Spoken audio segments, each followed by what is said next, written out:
दोस्तों, इतिहास गवाह है कि जब जब भारत की संयम की सीमा टूटी है, तब तब नक्शे बदले हैं और भूगोल हिल गया है।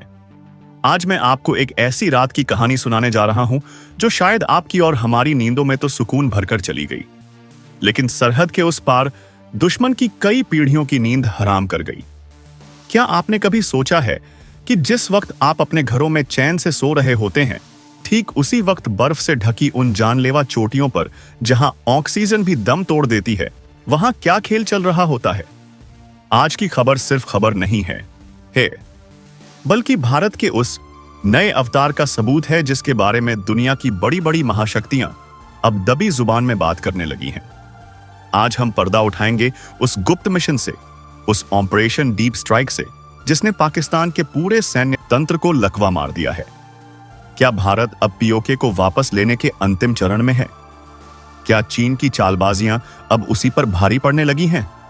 और आखिर उस काली रात में भारतीय कमांडोज ने ऐसा क्या किया कि पाकिस्तान को सुबह होने तक अपनी तबाही का मंजर देखने का भी वक्त नहीं मिला?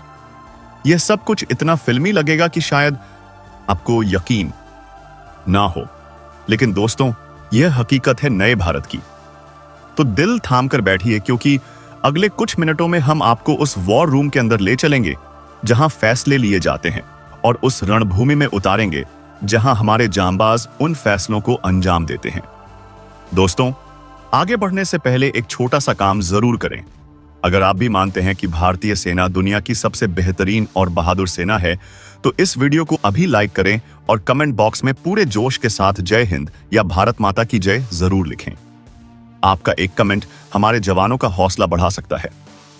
और हां, अगर आपने अभी तक चैनल को सब्सक्राइब नहीं किया है, तो तुरंत सब्सक्राइब बटन दबाएं और बेल आइकन ऑन कर लें। और आप देश के किस कोने से बैठकर हमारा यह वीडियो देख रहे हैं, अपने शहर का नाम जरूर लिखें। जिस रात सरहद दोनों ओर सन्नाटा इतना गहरा था कि हवा की हल्की सरसराहट भी किसी अनकहे तूफान की आहट जैसी लग रही थी, उसी रात भारत की गुप्त सैन्य तैयारियों ने इतिहास की दिशा बदलने वाली हलचलें जन्म देना शुरू कर दी थी। अमूमन सरहद पर गोलियों की आवाजें गूंजती हैं, लेकिन यह रात अलग थी। यह खामोशी एक बहुत बड़े तूफान से पहले की शांति थी, क्योंकि हालिया हमलों ने न सिर्फ देश की आत्मा को झकझोर दिया था, बल्कि पूरे राष्ट्र की दृढ़ता को एक ऐसे मोड़ पर खड़ा कर दिया था जहां अब सिर्फ एक ही रास्ता बचा था, प्रतिशोध, वह भी निर्णायक और अंतिम। और इसी दृढ़ संकल्प ने भारत के उस मिशन की नींव रखी जिसकी पहली दस्तक ने दुश्मन की नींद हमेशा के लिए छीन ली थी। दोस्तों, याद करिए, जब उरी या पुलवामा हुआ था तब भी देश में गुस्सा था, लेकिन इस बार की तैयारी कुछ और थी। जिस तरह पीओके की पहाड़ियों में भारतीय कमांडोज की तेज और अदृश्य घुसपैठ ने पाकिस्तान की आधी सैन्य मशीनरी को रातों रात पंगु कर दिया था, उसी तरह अब इस युद्ध का अगला अध्याय कहीं अधिक निर्णायक और इतिहास बदलने वाला साबित होने वाला था। दोस्तों, जरा सोचिए उस माहौल के बारे में। तापमान माइनस में है, हाथ पैर जमा देने वाली ठंड है, और सामने खड़ी है मौत। लेकिन भारत अब सिर्फ जवाबी कार्यवाही नहीं कर रहा था, बल्कि वह ऐसा सैन्य ढांचा तैयार कर चुका था जिसने आने वाले दिनों में पूरी क्षेत्रीय राजनीति की धुरी बदल देनी थी। और जैसे ही ऑपरेशन डीप स्ट्राइक फेज 4 का संकेत भारतीय विशेष कमांड को मिला, सेना के टेक्निकल डिवीजन ने बिना किसी देरी के सैटेलाइट इंटीग्रेटेड बैटल नेटवर्क को सक्रिय कर दिया। अब आप पूछेंगे कि यह नेटवर्क क्या बला है? तो सरल भाषा में समझिए, यह एक ऐसा डिजिटल जाल है जिससे पहाड़ियों, जंगलों और बर्फीले दर्रों में तैनात हर भारतीय यूनिट एक साझा डिजिटल मैप पर जुड़ गई। मतलब जो एक जवान देख रहा था, वही दिल्ली में बैठा जनरल देख रहा था। वहीं दूसरी ओर दुश्मन को यह पता तक नहीं था कि उसके हर कदम को 400 फीट ऊपर से भारतीय मिलिट्री ग्रेड आंखें, यानी हमारे हाईटेक ड्रोन, वास्तविक समय में देख रहे थे। दुश्मन सोच रहा था कि अंधेरे का फायदा उठाकर वह बच निकलेगा, लेकिन उसे क्या पता था कि भारत के पास अब अंधेरे में देखने वाली वह तीसरी आंख है जिससे कुछ नहीं छिपता। इस बीच दुश्मन की सप्लाई लाइन को निशाना बनाना बेहद जरूरी था। दोस्तों, युद्ध में गोली से ज्यादा महत्वपूर्ण होता है राशन और गोला बारूद।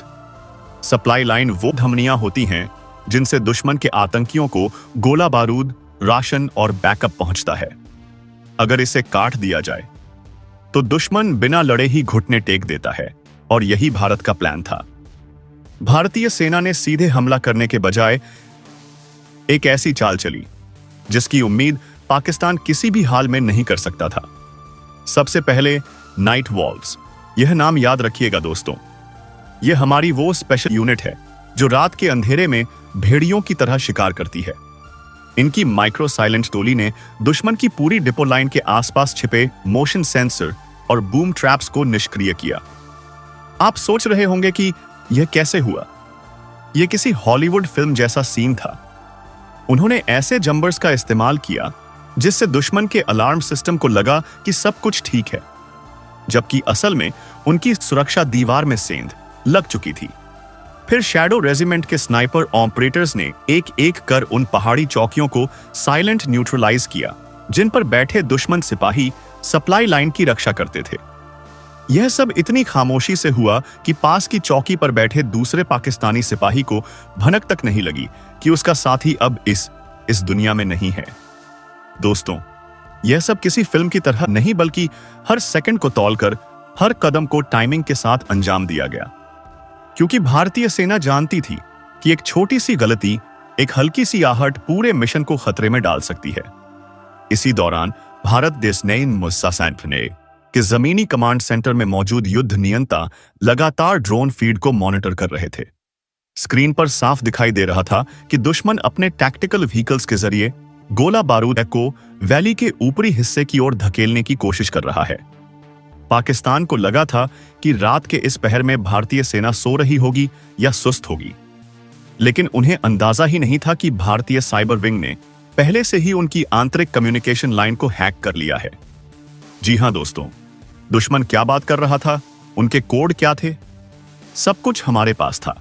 हम उनकी बातचीत को डिकोड करते हुए उनकी मूवमेंट्स को पहले से ही पकड़ रहे थे। जैसे ही भारतीय कमांड ने गणना की कि दुश्मन का सप्लाई कारवा रात 3:40 पर एक विशेष संकरे मोड़ पर पहुंचने वाला है, जहां सड़क बिल्कुल दो पहाड़ों के बीच फंस जाती है, उसी क्षण हॉक स्ट्राइक टीम को एक ऐसा मिशन मिला जो सुनने में सरल लेकिन अंजाम देने में अत्यंत जोखिम भरा था।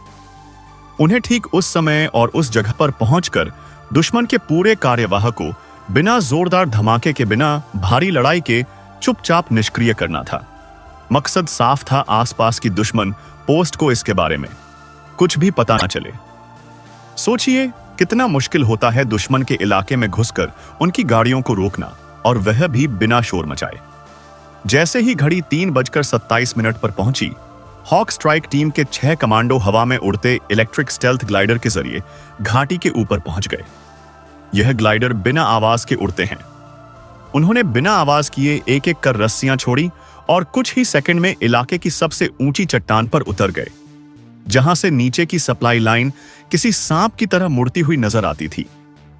फिर उन्होंने चट्टान से नीचे उतरते हुए उस संकरे रास्ते तक पहुंचने के लिए थर्मल कैंप मोड का इस्तेमाल किया।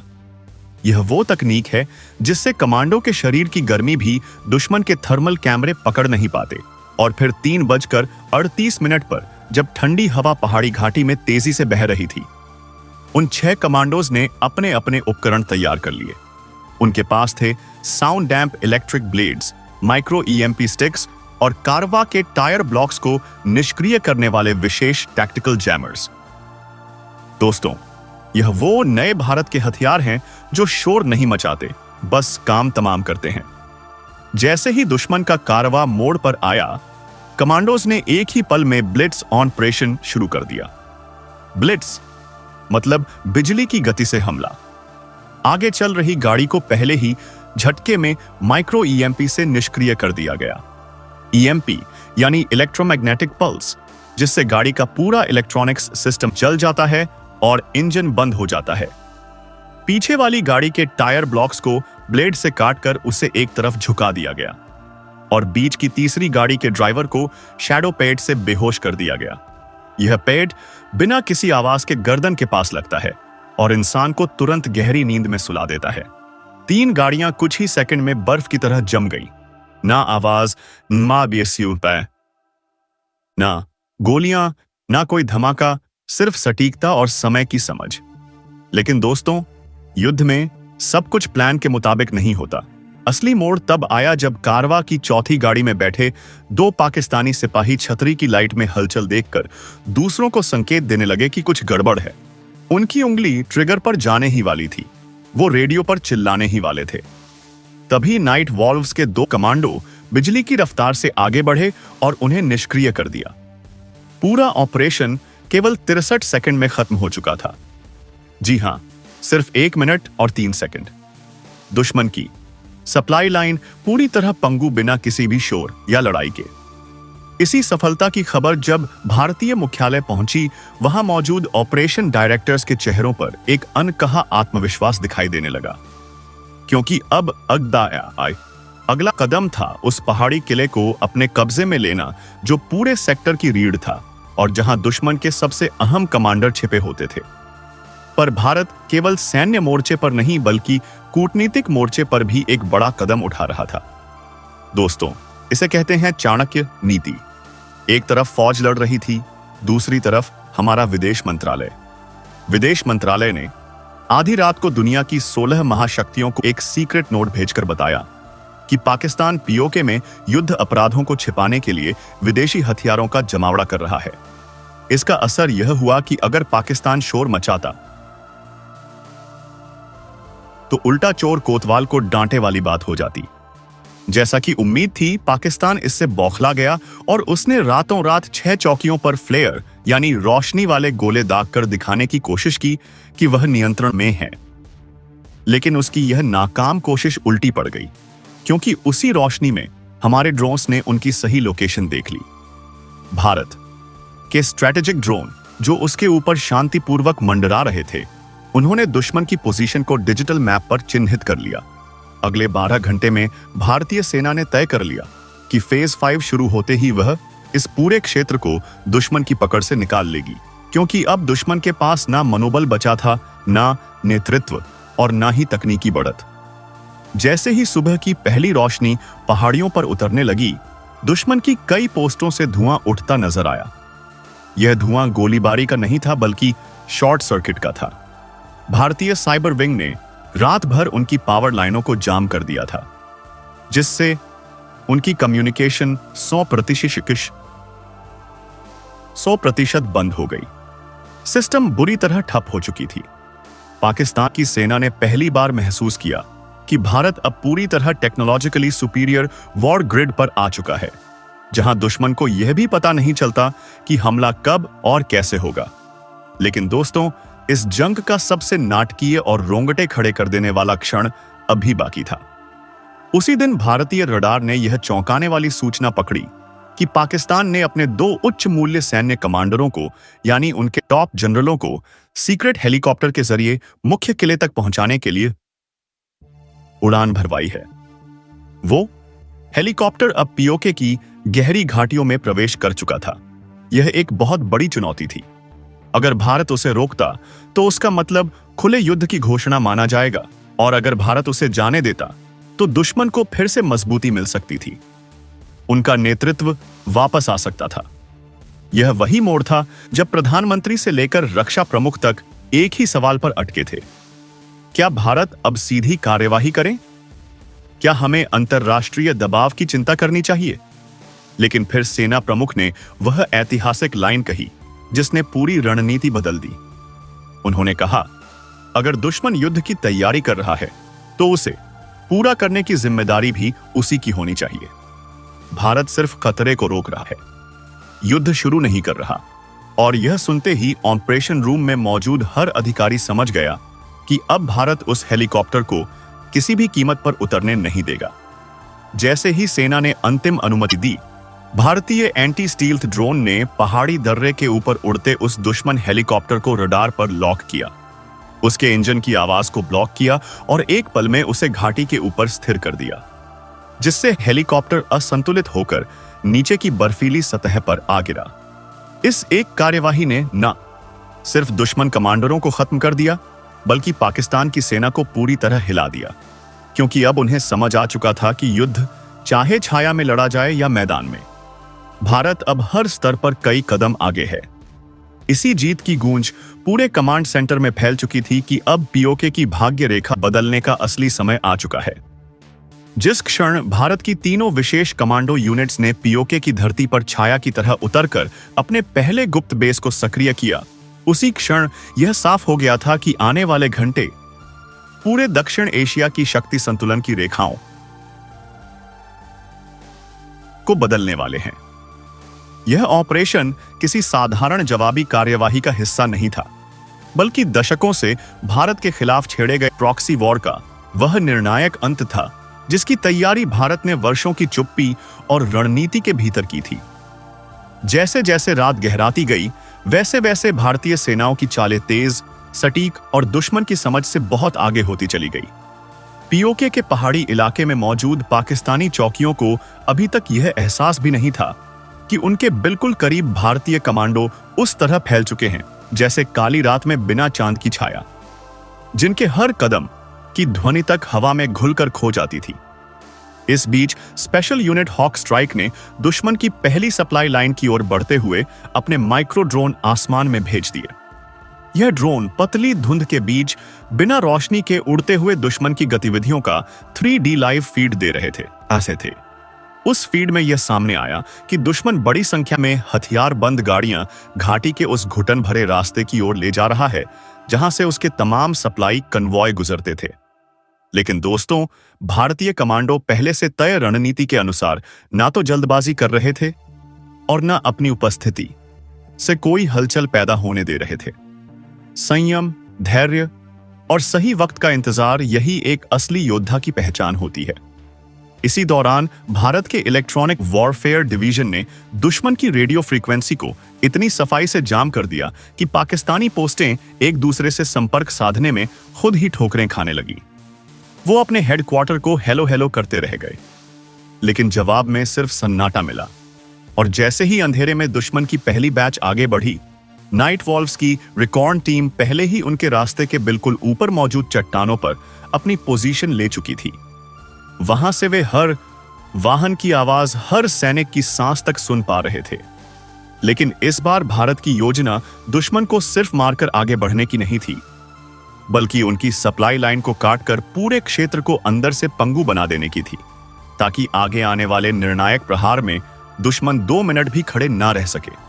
उधर दिल्ली में प्रधानमंत्री, राष्ट्रीय सुरक्षा सलाहकार और सेना प्रमुख लगातार उपग्रहों से आ रही तस्वीरों और लाइव डाटा की निगरानी कर रहे थे, जिनमें साफ दिख रहा था कि पाकिस्तानी सेना अपनी सबसे बड़ी गलती कर रही है।